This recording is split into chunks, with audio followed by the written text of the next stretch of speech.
Vivian Vance, born Vivian Roberta Jones in 1909 in Cherryvale, Kansas, kicked off her show business journey with a rebellious streak. Her love for acting clashed with her mother's strict religious views, so she snuck out to pursue her passion. By her late teens, she'd moved to Albuquerque, New Mexico, changed her surname to Vance, and landed her first gig at the Albuquerque Little Theater in 1930. The local theater scene saw her potential, pooling money to send her to New York to study under Eva Le Gallienne. That was her big break. Grit and community support got her through the door. In New York, Vance started in Broadway choruses in the early 1930s, scraping by but learning the ropes. She climbed to supporting roles, understudying Ethel Merman in Anything Goes, and later snagging parts in shows like Hooray for What and Let's Face It, alongside Danny Kaye. Her stage work showed she had range, singing, dancing, and sharp comic timing. But Broadway wasn't all glamour. It was a grind, and she faced setbacks, like a 1945 nervous breakdown during a tour of The Voice of the Turtle. Therapy helped her recover, but it was a low point that nearly derailed her. By the late 1940s, she tried her luck in Hollywood, landing small film roles in The Secret Fury, 1950, and The Blue Veil, 1951. Critics liked her, but the parts didn't spark a movie career. Her real breakthrough came in 1951 when director Mark Daniels spotted her in The Voice of the Turtle and pushed for her to play Ethel Mertz on I Love Lucy. Lucille Ball wasn't sold at first. Vance was too young and attractive for the frumpy landlady role, but Vance won her over. The show was a smash, earning her an Emmy in 1953, the first for a supporting actress. Still, she struggled with being typecast as Ethel and clashed with co-star William Frawley, who was 22 years older and prickly off-screen. The I Love Lucy fame was a double-edged sword. Vance became a household name, but she hated fans calling her Ethel in real life. By the late 1950s, she was burned out and vowed to quit TV.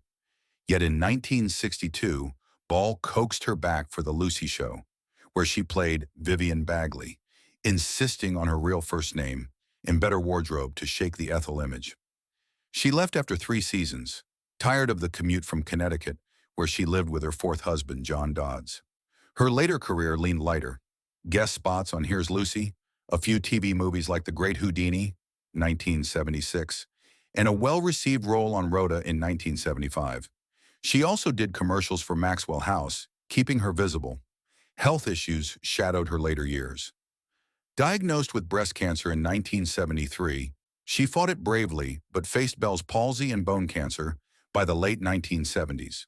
Her final role was a small part in the 1977 special Lucy Calls the President. Vance died in 1979 at 70, leaving a legacy as a trailblazing comic sidekick. Her career had soaring highs, Emmys, Ball's friendship, Broadway cred, and tough lows, mental health struggles, typecasting, and tense set dynamics. She wasn't just Ethel, she was a versatile talent who carved her own path despite the odds. Vivian Vance was married 4 times. Her first marriage was to Joseph Shearer Danick Jr. in 1928, ending in divorce in 1931. She then married George Koch in 1934, but they split in 1940. Her third marriage was to Philip Ober in 1941, which lasted until 1959. Finally, she married John Dodds in 1961, and they stayed together until her death in 1979. Estimates of Vivian Vance's net worth at the time of her death in 1979 vary. Some sources suggest it was around $1 million, equivalent to roughly $4 million today when adjusted for inflation. Others claim it could have been as high as $10 million, factoring in her earnings from I Love Lucy, The Lucy Show, Broadway performances, endorsements like Maxwell House commercials, and potential real estate investments. However, without concrete financial records, the lower estimate seems more grounded, as her television salaries, while substantial for the era, were modest compared to modern standards, and royalties from reruns likely grew more significant after her passing.